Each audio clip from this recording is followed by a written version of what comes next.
നമസ്കാരം, ഞാൻ ഡോക്ടർ ആർഷ പി ആനന്ദ്. നമ്മുടെ ജനസംഖ്യയിൽ ഏതാണ്ട് 30% ആൾക്കാർ അനുഭവിക്കുന്ന വലിയൊരു പ്രശ്നമാണ് പൈൽസ് അഥവാ അർച്ചേഴ്സ്.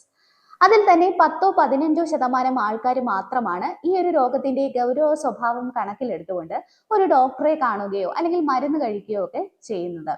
ബാക്കിയുള്ളവര് രോഗത്തിന്റെ ഗൗരവ സ്വഭാവം അറിയാത്തത് കൊണ്ടോ അല്ലെങ്കിൽ നാണക്കേട് കൊണ്ടോ രോഗം പുറത്തു പറയാതെ മറച്ചു വെച്ച് പിന്നീട് പല കോംപ്ലിക്കേഷൻസും ആയതിനു ശേഷമായിരിക്കും ഡോക്ടറെ കാണുക.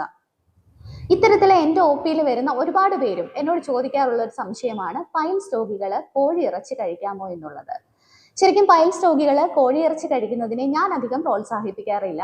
കാരണം നാരുകളില്ലാത്ത ഇറച്ചി കഴിക്കുമ്പോൾ അത് ദഹിച്ച് മലാശയത്തിൽ എത്തുമ്പോഴേക്കും ജലാംശമെല്ലാം നഷ്ടപ്പെട്ട് ഉണങ്ങി വരേണ്ട അവസ്ഥയിലായിരിക്കും. ഇത്തരത്തിൽ ഉണങ്ങി കട്ടിയായ മലം പുറം തള്ളാനായിട്ട് കൂടുതൽ ബലം പ്രയോഗിക്കേണ്ടതായിട്ട് വരുന്നു.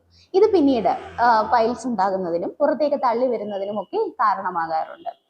അതിനാൽ ചിക്കൻ പൂർണ്ണമായും ഒഴിവാക്കാൻ ബുദ്ധിമുട്ടുള്ളവരാണെന്നുണ്ടെങ്കിൽ നാടൻ കോഴി പൂർണ്ണമായും ഒഴിവാക്കിക്കൊണ്ട് ബ്രോയിലർ ചിക്കൻ അളവ് കുറച്ച് വല്ലപ്പോഴും കഴിക്കാവുന്നതാണ്. കാരണം ഈ ബ്രോയിലർ ചിക്കൻ്റെ ഉള്ളില് മസിൽ ഫൈബേഴ്സിന്റെ ഇടയിൽ ധാരാളം വെള്ളമുണ്ട്. ഇത് ചിക്കൻ പെട്ടെന്ന് കുക്കായി കിട്ടുന്നതിന് നമ്മളെ സഹായിക്കുന്നുണ്ട്. എന്നാൽ ചിക്കൻ വിഭവങ്ങൾ കഴിക്കാൻ പറയുമ്പോൾ അൽഫാം, തന്തൂരി, ഷവായി തുടങ്ങിയ ചിക്കൻ കൂടുതൽ ഡ്രൈ ആക്കുന്ന വിഭവങ്ങൾ പൂർണ്ണമായും ഒഴിവാക്കാൻ കൂടി ശ്രദ്ധിക്കേണ്ടതാണ്.